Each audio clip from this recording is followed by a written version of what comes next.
But the reason this is the fifth is because we had an introduction. Ah, gotcha. Okay, so this is actually the fifth lesson, even though it's lesson number 4, because the first one was introduction. So, all right. So, how did Jacob meet Rachel? Anybody know offhand? Remembering your Bible story? Anybody remember that?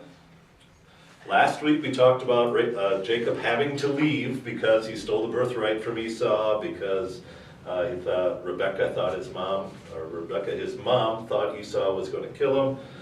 And then he leaves and he has what we talked about last week, which was the stairway to heaven dream, where he sees the angels ascending and descending on the stairway or the ramp or the pyramid on its way to heaven. All right, so now he finally ends up in the country where Abraham came from. How did he meet Rachel? Anybody remember the story? Saw her walking with the sheep, didn't he? Saw her walking with the sheep, yeah. He stopped at a well, which is very important. If you just read the Bible, you wouldn't quite understand the connotation of a well in the ancient Near East.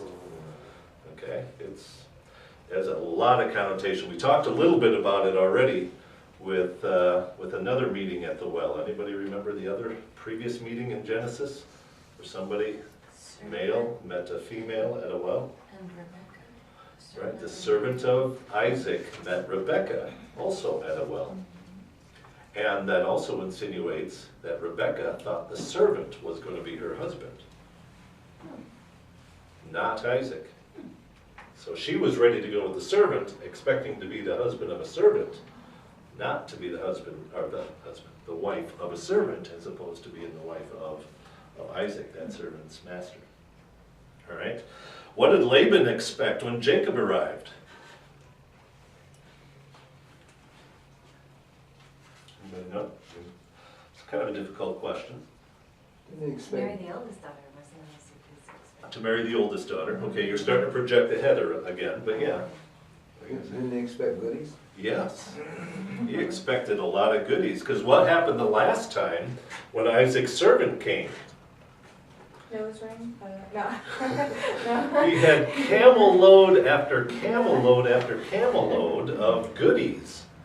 Okay, remember he put this gold bracelet on Rachel's arm. That also insinuated that those two were going to get married. But gave gold and possessions all to Laban. So Laban gets another one from his cousin out there. Comes here and he expects lots of money probably. How did he get Leah? This is a story you probably all remember. How did he She get got slept in the tent, he slipped her in. Yeah, Laban slipped her into the tent. What are you going to say? Bait and switch. Bait and switch. Yep. Yeah, it's an interesting story. How could that happen? How could that possibly, I mean, don't Isn't you she know the veiled? person you're marrying? And especially Jacob, Yeah, because Jacob is the one who usually deceives. it's true to be deceived, yeah. Yeah. It's kind of a... He's Yeah, they do wear a veil, and even more than that. We'll go into that story as we go through here. So why did he get, in quotes, the maidservants? Because not only did he get Leah, Because of the fertility issue, right? I mean, well, it depends, I guess, on how you define the word get. yeah. How did he acquire them, is how we're starting. And then later, how did he end up going to bed with them is because of the fertility issues. But yeah, how did he acquired them with Rachel and Leah, but as kind of a payment. Laban's trying to pay him off for slipping a fast one on him, okay, and making him work another 7 years. Yeah. All right, let's start, turn to page 40. There's something called a type scene in the Bible. You probably haven't heard of it before. It's called a type scene. Okay? The type scene is a literary convention employed by a narrator across a set of scenes or related scenes already familiar to the audience. Whoa. Thank you. Was that your joints or was that the door? That's my mouth. Thank you, I'm awake And now. while you're there, grab one of those too. Whoa! So, well, actually, I was talking about one of these. You have to pay for that one. Yeah, that one you have to pay And for. more paperwork than the US government. Not quite. How are you? Good, how are you? I thought you moved away. All right, so a type scene is a literary convention employed by a narrator across a set of scenes or related to scenes already familiar to the audience. The similarities with and differences from the established type are used to illuminate developments in the plot or characters. There are a number of these in Scripture, and you might recognize these. The betrothal type scene, which is what we have here in Genesis 29. This is what we're going to be talking about. That was the Isaac and Rebekah one. And there's much more coming. The Annunciation at the birth of a hero type scene. Okay, so Samson, the wife of Manoah, Samuel. There was a special annunciation, angelic annunciation of these heroes. And then, of course, Jesus in the New Testament. Heavenly counsel. In the prophetic books, you have the heavenly counsel that the prophets go up to. They get their advice, they get their prophetic words from God, and then they come back down to give it to the people. And then in the case of Jeremiah, Jeremiah also brings the lamentations up to God, and then brings the prophecy back down to the people. So that's why we have a whole book of lamentations. All right? Then the other is the dying monarch and blessing type scene. That happens all throughout the Old Testament as well. And people know these scenes, these particular scenes. If you project yourself back into the ancient Near East at this time, these become very familiar. Familiar to the point where if there's a variation on it, you go, wait a minute, there's something wrong here. That was the Isaac and Rebekah one. So it should have been Isaac at the well with Rebekah, right? Because that's the betrothal type scene. The fact that the servant came there for Isaac or to pick up Rebekah makes you as listeners go, wait a minute, there's something going on here. Well, we know Isaac is in the promised land and he's not supposed to leave the promised land. So that emphasizes the fact that he's not supposed to leave the promised land. Therefore, the servant has to go get the wife. Okay, so it brings even more emphasis to something that Isaac is in the promised land and he's not allowed to leave. Okay, so here we look at the betrothal type scene. The standard ingredients are these. A bachelor from a foreign land, thirsty or searching at a well. The future bride magically appears. There is a connection over something seemingly trivial that proves very important to the whole narrative. When you meet at the well, there's something trivial that happens that becomes very important in the whole narrative. So that's the normal type scene that you, ancient Israelites, would recognize. So when there's a variation on that, you start to go, there's something wrong here. Okay, for instance, the Isaac one. And then later, well, here's a couple of them that are, this is not the first betrothal scene we find in Scripture. First is the unnamed servant in Rebekah in Genesis 24. So Isaac not there says something. Then we have Jacob and Rachel, Genesis 29. Moses and Zipporah. Remember Moses met Zipporah at the well? Okay. Saul and the young woman at the well in 1 Samuel 9. A version where the betrothal is ended too soon. Mirroring Saul's kingship. Ended too soon. He went bad. And remember, God pulled it from him and his descendants, pulled the kingdom from him because it was ended. Ruth and her husband in Ruth 2. Even Jesus at the well. Remember the story of Jesus at the well with the Samaritan woman. Has a connection that upset the disciples. Remember, the disciples were upset, not just because he was talking to a Samaritan, but because of this whole betrothal scene mentality. Here they find Jesus talking at the well with a woman, which in their minds is a betrothal scene. So he's upset with that. Of course, Jesus, the scene that the Samaritans would be part of worshiping in spirit and in truth. Remember that scene in John 4?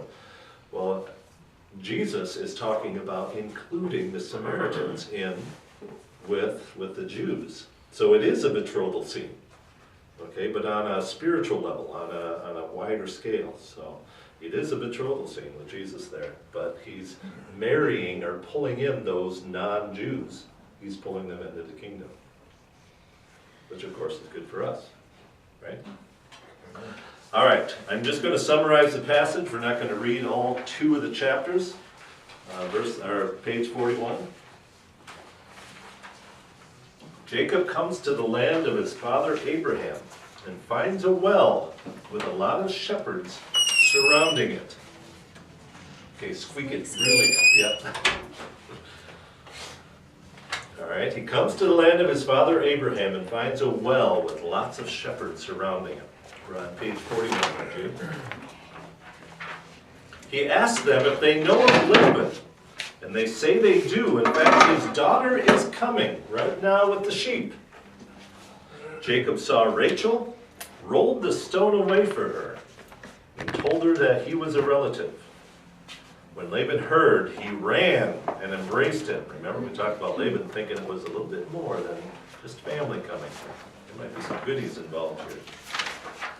Jacob begins to work for Laban and in return asks for Raquel, it's actually pronounced Rachel, in marriage and as his wages. After 7 years, Laban deceives Jacob and gives him Leah as his wife. To keep working for him, Laban also gives Jacob Rachel and their servants. The Lord blesses Leah with 4 sons. Rachel gives Jacob her servant Bilhah. She gives him 2 sons. Leah, not led, Leah gives Jacob her servant Zilpah, and she gives him 2 sons. Leah again conceives and gives Jacob 2 more sons and a daughter named Dinah. Finally, Rachel conceives and gives birth to Joseph, Jacob's 11th son. Why only 11? Who's missing yet? Benjamin. Benjamin's coming in a few years. All right, so that's the summary of the story, just to get us all into the story here.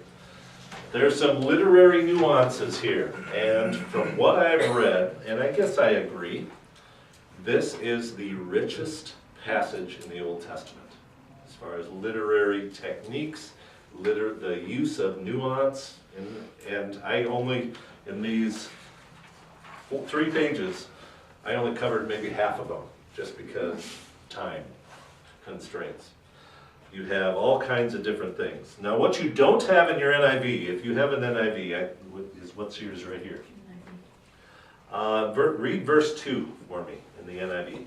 Oh, Verse 2, chapter, what would that be, 29? Yeah, chapter 29, verse 2. there he saw a well in the open country with 3 flocks of sheep lying Okay, near what's the first word? there. There. Okay, that's the NIV translation of "and behold." Okay, and behold. Now, I argue with the NIV a lot, but again, the NIV's purpose is not to give Hebrew word for word. The NIV's purpose is to make the Bible readable and understandable without losing its context, okay? But what you lose is a lot of these literary nuances. And behold, when you hear that, what do you think? Wow.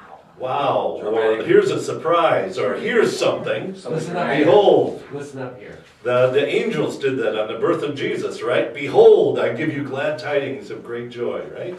It's something that you're walking along, boom, and behold, a well. And you go, what? Could you say, like, pay attention to this? Yeah, pay attention to this. Okay, or Jesus starts as, verily, verily, I say unto you, right? Listen, listen, truth, truth. And behold, and a well, and again, in your ancient Near East mentality, you would be thinking, ooh, we got a betrothal scene coming up here. Jacob finds a well. The NIV doesn't even translate this, the King James does, behold, in the Hebrew, wehene, and behold. It is a literary device which draws your attention to a new perspective on the narrative. Often it is used to change a perspective, as if instructions for a new camera shot in a movie. All right, you're supposed to go, boom, look here, and behold. So your whole point of view is changing. He's walking through the desert, and behold. Verse 2 and 3, it draws our attention to the covered well, where we discover in verse 8 that it stays covered because they need the whole group to move it. This draws our attention to Jacob moving it for Rachel. In verse 25, our attention is drawn to Jacob finding Leah instead. So verse 25 and verse 2 both have that way heading. And what is the second, and behold a well, the second and behold is, and behold, Leah's in bed with me. Okay? And behold, verse 25. Then the narrator attempts to give us the same surprise. Even though we, if you read the passage, we know Leah's in bed with Jacob, but Jacob doesn't know, right? And because of the narration, we're given information that the hero of the story doesn't have. He went to bed with Leah. Okay? And behold, so we meant to get the surprise of Jacob early in the morning when he finds Leah in bed with him. Here comes his daughter Raquel with the sheep. Raquel with the sheep, that's verse 6 and verse 9. The Hebrew word for coming or came is ba'ah. See where I'm going already? Something you don't catch in the NIV. So here comes, the word for come or came is ba'ah. What does that sound like? Sheep. Sheep. Okay? The sound sheep, oh, I wrote it there, I'm sorry, you probably looked ahead. And the name of Raquel actually means ewe, or sheep. So you're catching all the literary stuff that you miss? So here the author uses wordplay for a crazy joke that the people listening would have understood. It goes something like this. Jacob asks, do you know Laban? And they answer, yes. Ba'ah, ba'ah, sheep, sheep. It's basically what they're saying. They're using the same words. Or, here comes Rachel with the sheep. Or, here comes the ewe with the ewes. Ba'ah. Okay, so maybe the humor is lost in translation. But again, you see the play on words here that you as good Hebrew children and adults would get. This joke. Here comes Rachel with the sheep. Ah, you. Uncle Laban, his sister's son, verse 10 and 13. Okay? It is more than just family ties that compels Jacob to insist that Laban is his uncle, his mother's brother. Anthropologists and archaeologists have discovered that when there are multiple sons in the patriarchal family, the younger son is taken care of by the maternal uncles, since paternal uncles are competing for the birthright. So there would have been a cultural tradition for Laban to care for Jacob, his sister's younger son. Okay, so if you follow the birthright, it's always through the older son. So your paternal line, meaning your father's brother, would literally be competing for that birthright. So their job is not to take care of the second or the third son. That's the job of your mother's side uncle. So there's no competition going on there. So there was a family connection. Since Laban is Jacob's mother's brother, it was Laban's responsibility. Okay, so that's what Jacob was thinking. We already know what Laban was thinking. Laban's thinking there's goodies here. But Jacob, and probably Rebekah, when she sent him there, thinking that it's Laban's responsibility because of the maternal niece or nephew. Okay? He watered, he kissed, verse 10 and 11. Here's another word play. In Hebrew, with the sound sh, to mangle the English, it would be he watered and kissed. Okay? It's that sound in Hebrew. This also is the only instance of a single man kissing a single girl. And it foreshadows verse 18, where we find out what we already know because of the kiss, that Jacob loved Rachel. Jacob loved Esau. Jacob loved Rachel.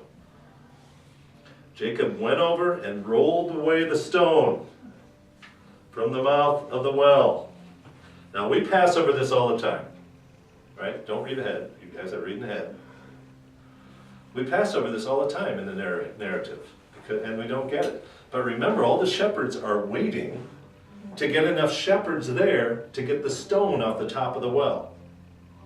That's so people don't just use each other's well. You have a group of families that dig a well, and they put a big stone on it so no passerby can just go there and steal the water. So you need 5 or 6 of these shepherds to get together, roll that stone off, so you can water your sheep. That's what remember the shepherds are waiting on that. Here, Jacob does it by himself. He just rolled the stone off by himself. Remember in the narratives in Genesis, you will find, in the historical narratives, you will find this underlying mythological or epic kind of thing going, okay? You find this underlying epic. So Jacob is a hero of old. He's not just a historical figure. He's also a hero to the Israelites and to the people. So he had this amazing strength. And we talked about that last time when he set up a stone to remember Bethel, where the stairway to heaven was. We think it's just this little rock he put his head on. No, it's a huge stone that he stood up, and it showed again his epic strength. Wait a minute. Didn't the shepherds have to wait for a group of them to move the stone? How could Jacob have done it all himself? Part of the epic underlying the narrative. He is larger than life figure. Okay. I don't know if it's distracting. Gail, you can close it if you want. Weak eyes, verse 17. Jean, can you, I can't. Push the window closed. Thank you. Weak eyes, verse 17. Well, we all remember that about Leah, right? Leah had weak eyes. What does that mean? In the Fox translation, it says their eyes were delicate. The phrase does not necessarily mean that Leah was ugly. Not necessarily. Okay? It probably means that her eyes were her best attribute compared to Rachel, who had everything beautiful and not just one attribute. Remember when he described Leah, said that she had delicate eyes. When he described Rachel, she was beautiful in body and in spirit. Okay, so she had everything going for her. Leah had the nice eyes. Okay, so it didn't necessarily have to mean she was ugly. It is an idiom to mean that it's just the eyes, everything else is terrible. It could mean that, but it doesn't necessarily mean that. Okay, verse 20. The verse says simply, Jacob worked 7 years for Rachel, but that he seemed like a few days because of his love for her. In Hebrew, it's even shorter, only 7 words. 7 words to cover 7 years. Not only did the 7 years seem like days to Jacob, they really feel short to the listener. Okay, 7 years covered in 7 words, not to mention the numerology attached to number 7. So 7 years went by like that, is what the literary use is. Okay, just 7 words to describe. I mean, we've covered chapters that covers just a little section of time. I mean, a few days in chapters, and here, 7 words, we cover 7 years. So not only does we insinuate or literally write that it seemed like a short period to Jacob, we feel it too. Just 7 words covering 7 years. We feel that sense of time. Give me my wife, verse 21. Give me my wife. Everybody knows who Jacob means, but he does not say, give me Rachel or Raquel. So this leaves the door open for Laban. This leaves the door. He doesn't mention her by name. The feast. Now would be a good time to describe the ancient Near East wedding. They feasted for 7 days. At the end of that time, the bride, who was hidden during the feast by a veil or even a wall of some kind, okay, where everyone could see her but the groom. I hope I didn't just cut that off. No, I didn't. Okay, so you got the picture so far. 7 days of partying, feasting. And often they would have the groom sitting on one side and then a partition similar to this, like a temporary partition, and the bride on the other side. So everybody could see both of them, except for, of course, the bride and the groom wouldn't see each other. So for 7 days, not only was she veiled in front, depending on how much money they had, of course, how dramatic the veiling was. But they also could not literally see each other because of a veil or a wall in between them. Okay? Now flip the page. At the end of the nighttime, oops, when the groom was drunk and weary, okay. At the end, at nighttime, when the groom was drunk and weary and the bride was veiled, it was dark, they consummated the marriage. It is very easy to see how Jacob was deceived. The question is only whether the rest of the partiers were in on it, because they could see the bride at the feast. Did you ever think about that? We're not told. We're not told whether the partiers knew whether it was Leah or not. We're told ahead of time, so the insinuation is everybody was in on it except for Jacob. Well, wouldn't Jacob know the voice? Out to lunch. Slept here. Yeah. So you're partying for 7 days, drinking, Yeah. probably a little tipsy. Yeah. It's nighttime. Yeah. You slide into your tent. It's dark.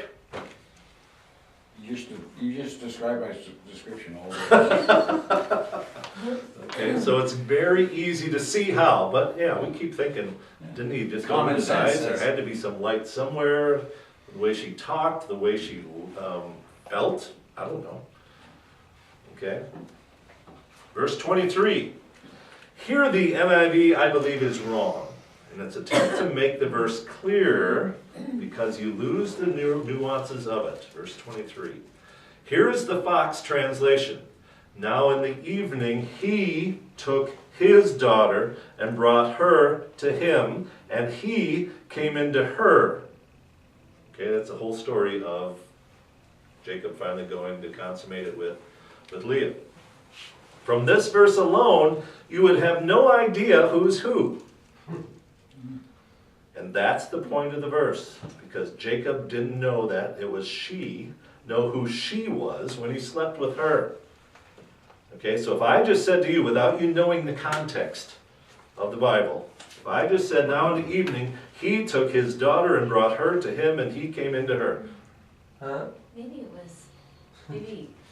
it was Rachel on the other side and veiled, and at the It last could've been. minute, It could have been. he switched What's on him out second? and put Leah in. Who's on first, what's on second? Because We don't know. You think Leah would be telling, I'm sorry, Rachel would be telling him too, if she knew. Right. Is there a ceremony of some sort, like, or no, No. in that culture? No. Hmm. Nope, it's a party. Not a bad idea. You have your reception, and then at the end of the reception, you're married. Well, not quite. Okay.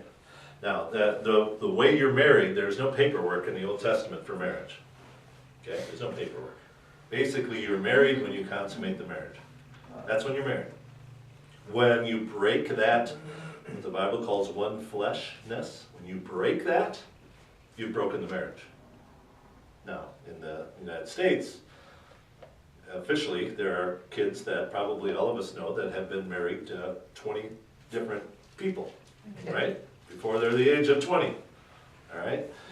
According to the biblical tradition. And the paperwork just hasn't caught up with it yet. But it's the same on the other side. Divorce happens when that one flesh breaks down. That's the grounds for divorce, when that one flesh breaks down. So there's a whole connotation there, which also has the connotations for gay marriage as well, which I won't get into now, but someday I will. Don't go there. Don't go there. Don't go there yet. Okay. It's not our custom, verse 26, it's not our custom to give the younger before the older. Do you catch how Jacob was deceived by the same deception he pulled on his brother? He became the older by deception, and now the older is given to him instead of the younger. It came back to bite him. Note that not only that it is not a punishment from God, but from his family.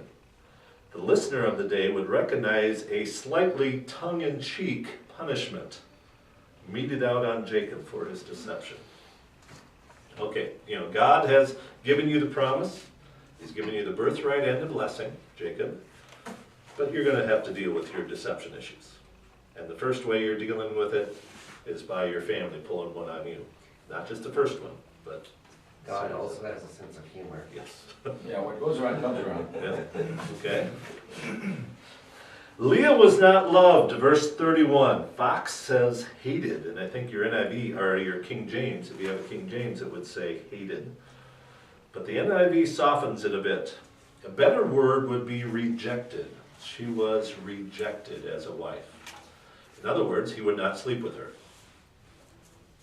Okay? After having 4 boys, of course, and then later when the whole mandrake thing came in. Okay? Give me children or I will die. We're in chapter 30, verse 1 now. Reminiscent of Rebekah's cry that she will die if Jacob marries the same as Esau did. And the drama of birthing the twins. Remember, Rebekah was that drama queen. When she had the twins fighting inside her womb, she says, help me figure this out, God, before I die, or I'm going to die. And God reveals to her why these twins are fighting. And then she uses the same words when Esau marries all these Hittite women. And she says, I can't let Jacob, if Jacob marries the Hittite women like Esau did, I'm going to die. And now here Jacob, or Rachel, has the same type of thing.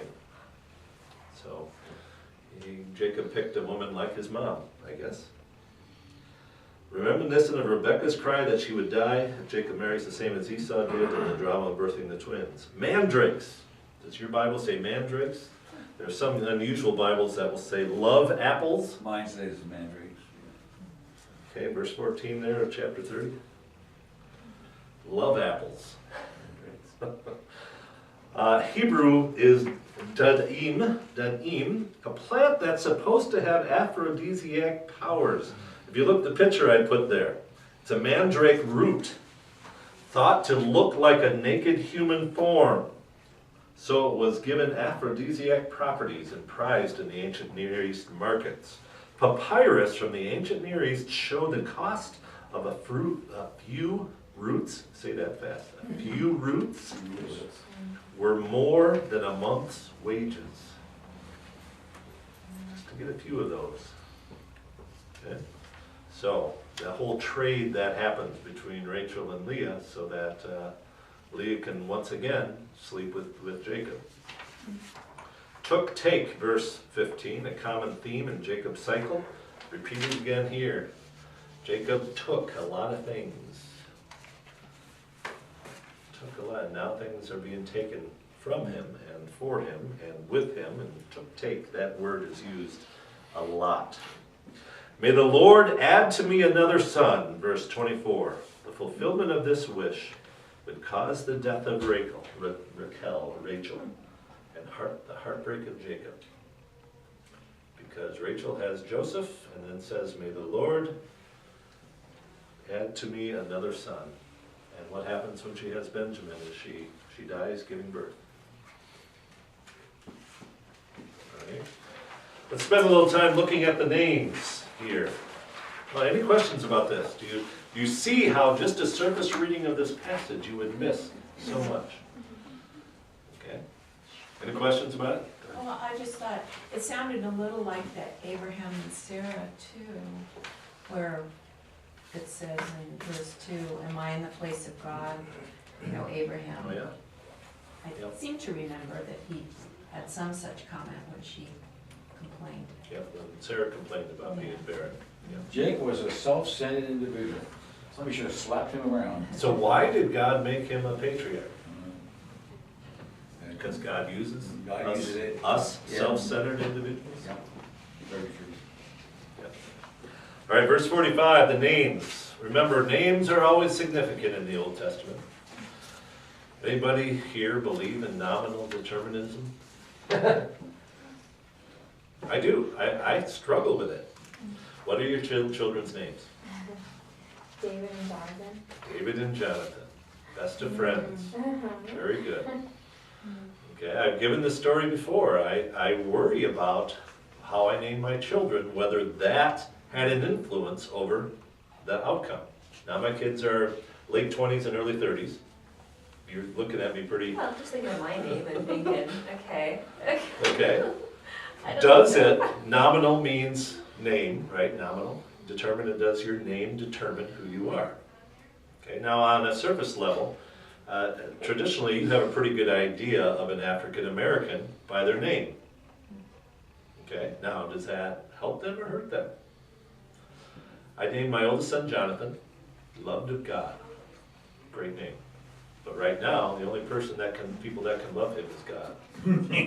So it's a good thing he's loved of God. That's reassuring for us. He's our child that's wandering off he likes to, all his life, he's like to wander. Jamin is my second son. It's from Benjamin, also a biblical name. Ben means son of Jamin, Benjamin, but we just named him Jamin. I anticipate his son will be Benjamin. Just saying. Okay? But that means right arm of God, or strong right arm of God. What a great name. And he has always been. He's always been he's had a faith from the time he was 3 years old. It's just been amazing. And he's very successful, worldly wise, very successful Christian, spiritual wise. And then there's my daughter. I named her Trista. We went away from the Bible. I named her Trista. Trista means melancholy. It perfectly, I believe, describes Trista. Did we know that? No, not really. Did she turn out that way because of her name? Or were we prophetic enough to name her what her personality was going to be? I don't know. But names in the Old Testament always mean something. Always mean something. So let's look at the names, page 45. Jacob, of course, you remember him. Heel grabber, an idiom for one who steals, struggles, and takes things. Raquel, you, pretty, carefree. Pretty and carefree. Joseph, and these are her two children. Joseph, removed. Yahweh has removed. Taken away the stain is how it's described of her barrenness. Okay. Benjamin, son of my right arm. I just talked about that. Strength. Okay. Not born yet, of course. Bilhah, faltering, bashful, quiet. That's me. That's her servant. Bilhah. That's me right there. You're bashful and quiet? Okay. 5 reaches are accountability. I don't think that would be a good name for you, Bill. I'm 71 today. And then you have, I'm 71. you're 71 today. Just a kid. Nice. Thank you. And then Bill has two children, Dan and Naphtali. Dan means justice, justified, he has done justice. Naphtali, struggle, prevailed over strife. Leah means cow, clumsy, unrefined. Reuben, and then her 6 boys. Reuben, look, a son. That's what Reuben means. Simeon, heard or God hears. Levi, joining together or unity. Judah, thanks to Yahweh. Is that the same as Yehudi? Yes. Okay. Issachar, wages or pay for being hired. That's the one after the mandrakes, where she paid the mandrakes in order to be able to sleep with Jacob again. And Zebulun, prize, prince, special. Zilpah, drooping, bearing weight. That's her servant. And she had 2 boys, Gad and Asher. Gad meaning fortune or large gift. Asher means happiness or blessing. Now, notice they are 12, but these are not the 12 tribes of Israel. Now don't read any further. Why aren't they the 12 tribes of Israel? They're the 12 sons of Jacob. Why aren't they the 12 tribes of Israel? Because Joseph's sons get, I can't do the math, there must be something else. That would be too many, but his 2 Okay. sons. So there's no tribe of Joseph, remember, the tribes of Israel. So his 2 sons are blessed by Jacob. So Joseph, because he's the favorite son, gets a double blessing. So Ephraim and Manasseh are Joseph's sons, and you won't see them here. So now we're up to 13. If you subtract Joseph and add his 2 sons, we got 13. So how do we lose 1 more to get down to 12? The Levites don't get. The Levites. The Levites do not get an inheritance in land in the 12 tribes because they're meant to be spread as priests throughout the 12 tribes. Okay? So notice there are 12, but these are not the 12 tribes of Israel. Joseph gets a double portion, that his two sons become Jacob's sons, Ephraim and Manasseh, and Levi is promoted to the priesthood of the nations. So no longer a tribe. How did Levi get promoted? Anybody remember the story? Nobody remembers the story? Happened in the desert with Moses at Mount Sinai. Was it with his rod growing the? No, that was no, it. that's Aaron's rod. Oh, yeah, that's right, that was Aaron and Moses. But Aaron was from the tribe, Moses and Aaron both from the tribe of Levi. But Levi was dead then, Yeah. right? The Levites were Okay. around. Levites, okay. When he comes down the mountain with the 10 Commandments, and they're dancing and celebrating with the golden calf, okay, smashes the 10 Commandments, goes back up again, but he comes down with Joshua. He says, who's on God's side? And the Levites come.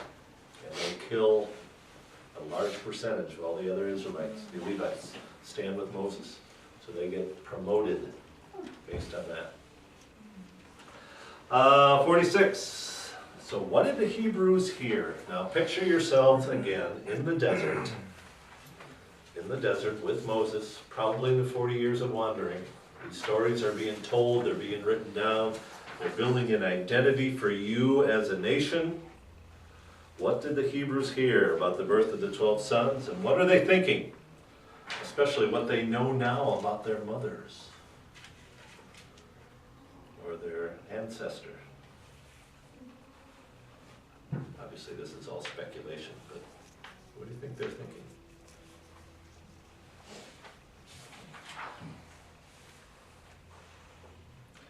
What about those who are children of Leah? Oh, you mean our maternal ancestor was a cow? Looked like a cow? Had to be deceived in order to even get a husband? Had to deceive the husband in order, not only that, but Asher. Well, we're from a tribe of happy and blessed. Okay. Benjamin and Joseph, well, Ephraim and Manasseh, they all know. They're the special ones. Especially with what they know now.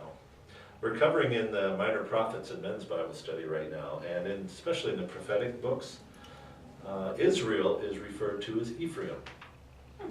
Why do you think? They're used interchangeably all through the prophets. Ephraim is the same as Israel. Because remember when the split happens, you have Judah, and some believe a half-tribe of Manasseh, with Judah, and then you have Israel split, Rehoboam, Jeroboam. Okay? One became Israel, one became Judah. So why is Israel referred to as Ephraim?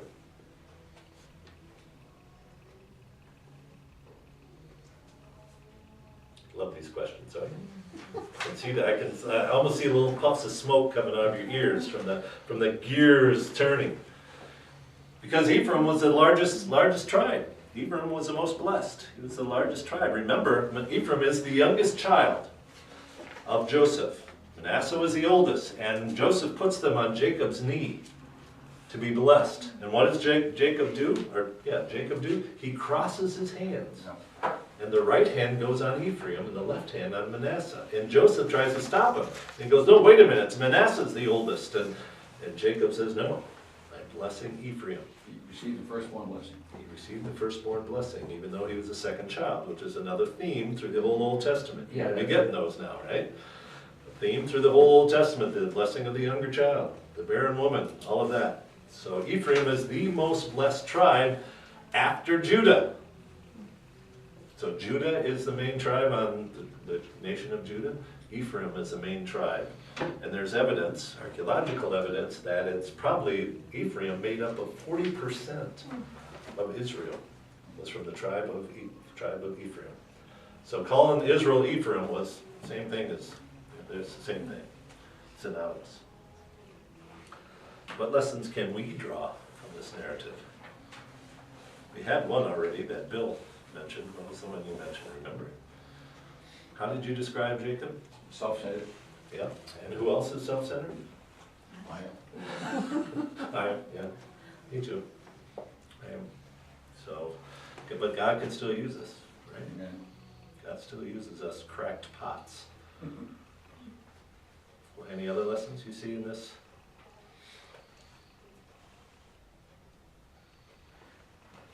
I think it just shows God's plan.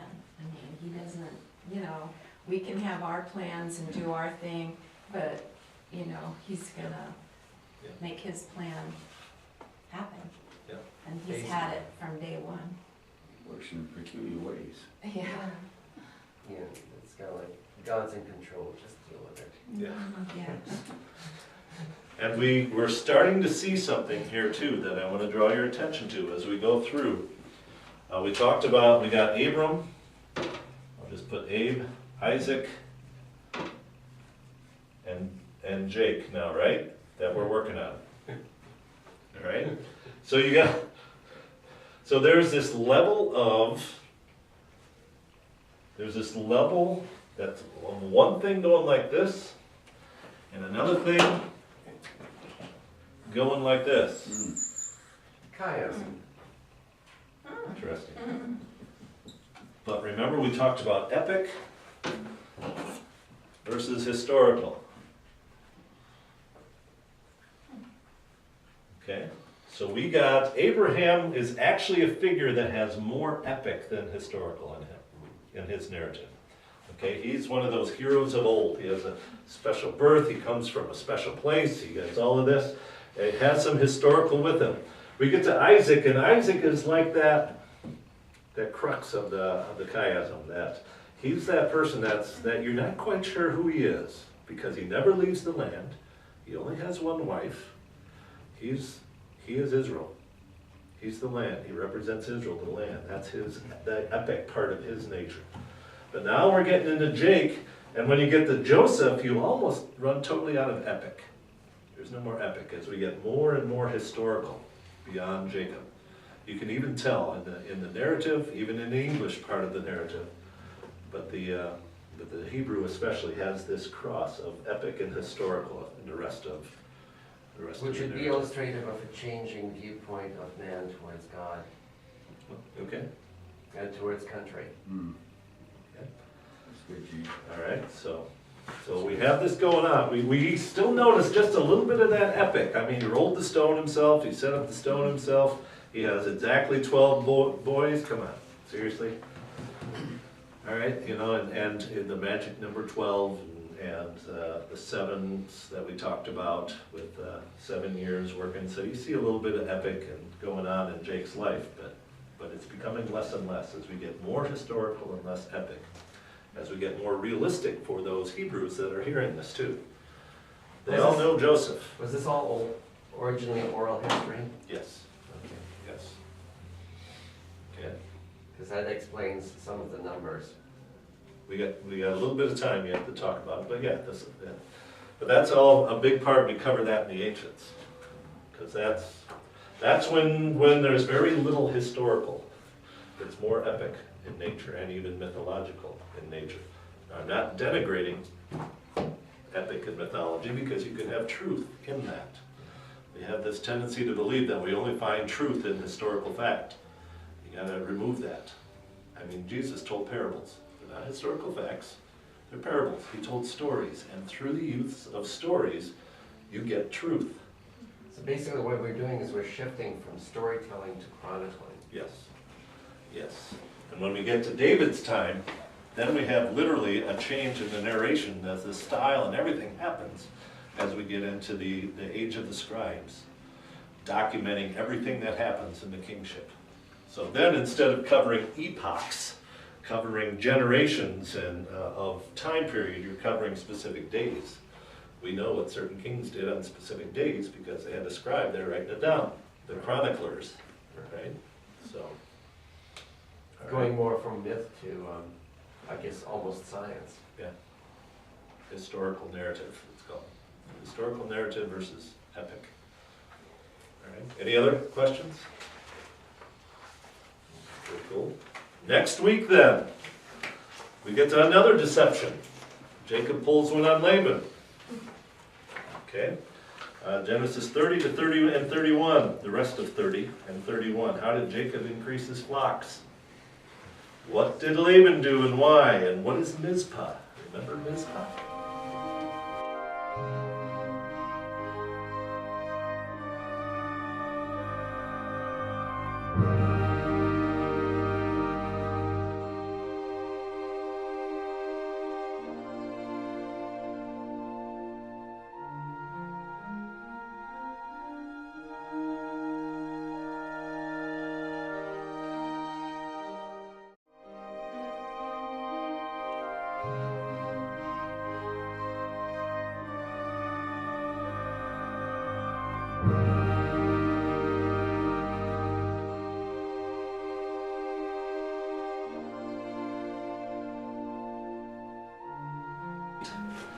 But the reason this is the fifth is because we had an introduction. Okay, so this is actually the fifth lesson, even though it's lesson number 4, because the first one was introduction. So, all right. So, how did Jacob meet Rachel? Anybody know offhand? Remembering your Bible story? Anybody remember the... Last week we talked about Jacob having to leave because he stole the birthright from Esau, because he thought Rebecca his mom thought Esau was going to kill him. And then he leaves and he has what we talked about last week, which was the stairway to heaven dream, where he sees the angels ascending and descending on the stairway or the ramp or the pyramid on its way to heaven. All right, so now he finally ends up in the country where Abraham came from. How did he meet Rachel? Anybody remember the story? Saw her walking with the sheep, didn't he? Saw her walking with the sheep. Yeah. He stopped at a well, which is very important. If you just read the Bible, you wouldn't quite understand the connotation of a well in the ancient Near East. Okay, it has a lot of connotation. We talked a little bit about it already with another. Thank you, I'm awake and now. while you're there, grab one of those too. Whoa! So, well, actually, I was talking about one of these. You have to pay for that one. Yeah, that one you have to pay for. And what paperwork in the US government? Not quite. How are you? I thought you moved away. All right, so a type scene is a literary convention employed by a narrator across a set of scenes or related to scenes already familiar to the audience. The similarities with and differences from the established type are used to illuminate developments in the plot or characters. There are a number of these in Scripture, and you might recognize these. The betrothal type scene, which is what we have here in Genesis 29. This is what we're going to be talking about. That was the Isaac and Rebecca one, and there's much more coming. The Annunciation at the birth of a hero type scene. Okay, so Samson, the wife of Manoah, Samuel. There was a special annunciation, angelic annunciation of these heroes. And then, of course, Jesus in the New Testament. Heavenly counsel. In the prophetic books, you have the heavenly counsel that the prophets go up to. They get their advice, they get their prophetic words from God, and then they come back down to give it to the people. And then in the case of Jeremiah, Jeremiah also brings the lamentations up to God, and then brings the prophecy back down to the people. So that's why we have a whole book of lamentations. All right. Then the other is the dying monarch and blessing type scene. That happens all throughout the Old Testament as well. Meeting at the well. Anybody remember the other previous meeting in Genesis? Where somebody, male, met a female at a well? And Rebecca. Right, the servant of Isaac met Rebecca also at a well. And that also insinuates that Rebecca thought the servant was going to be her husband, not Isaac. So she was ready to go with the servant, expecting to be the husband of a servant, not to be the the wife of a servant, as opposed to being the wife of Isaac, that servant's master. All right. What did Laban expect when Jacob arrived? Anybody know? It's kind of a difficult question. Didn't they Marry expect, the eldest daughter, wasn't it? To marry the oldest daughter. Okay, you're starting to project ahead again, but yeah. didn't they expect goodies? Yes. He expected a lot of goodies, because what happened the last time when Isaac's servant came? Nose ring? No. No. He had camel load after camel load after camel load of goodies. Okay, remember he put this gold bracelet on Rachel's arm. That also insinuated that those two were going to get married. But gave gold and possessions all to Laban. So Laban gets another one from his cousin out there. Comes here and he expects lots of money probably. How did he get Leah? This is a story you probably all remember. How did he She get got slid in the tent, he slipped her in. Yeah, Laban slipped her into the tent. What are you going to say? And people know these scenes, these particular scenes. If you project yourself back into the ancient Near East at this time, these become very familiar. Familiar to the point where if there's a variation on it, you go, wait a minute, there's something wrong here. That was the Isaac and Rebekah one. So it should have been Isaac at the well with Rebekah, right? Because that's the betrothal type scene. The fact that the servant came there for Isaac or to pick up Rebekah makes you as listeners go, wait a minute, there's something going on here. Well, we know Isaac is in the promised land and he's not supposed to leave the promised land. So that emphasizes the fact that he's not supposed to leave the promised land. Therefore, the servant has to go get the wife. Okay, so it brings even more emphasis to something that Isaac is in the promised land and he's not allowed to leave. Okay, so here we look at the betrothal type scene. The standard ingredients are these: a bachelor from a foreign land, thirsty or searching at a well, the future bride magically appears. There is a connection over something seemingly trivial that proves very important to the whole narrative. When you meet at the well, there's something trivial that happens that becomes very important to the whole narrative. So that's the normal type scene that you, ancient Israelites, would recognize. So when there's a variation on that, you start to go, there's something wrong here. Okay, for instance, the Isaac one. And then later, well, here's a couple of them that are Bait and switch. bait and switch. Yep. Yeah, it's an interesting story. How could that happen? How could that possibly, I mean, don't Isn't just she know veiled? the person you're married? And especially Jacob, Yeah, because Jacob is the one who usually deceives. to be deceived, yeah. Yeah. It's kind of He's- Yeah, they do wear a veil, and even more than that. We'll go into that story as we go through here. So why did he get, in quotes, the maidservants? Because not only did he get Because Leah, of the fertility issue, right? I mean, well, it depends, I guess, on how you define the word get. yeah. How did he acquire them, is how we're starting. And then later, how did he end up going to bed with them is because of the fertility issues. But yeah, how did he acquired them with Rachel and Leah, but as kind of a payment, Laban's trying to pay him off for slipping a fast one on him, okay, and making him work another 7 years. Yeah. All right, let's start, turn to page 40. There's something called a type scene in the Bible. You probably haven't heard of it before. It's called a type scene. Okay? The type scene is a literary convention employed by a narrator across a set of scenes or related scenes already familiar to the audience. Whoa. Thank you. Was that your joints or was that the door? That's my mouth.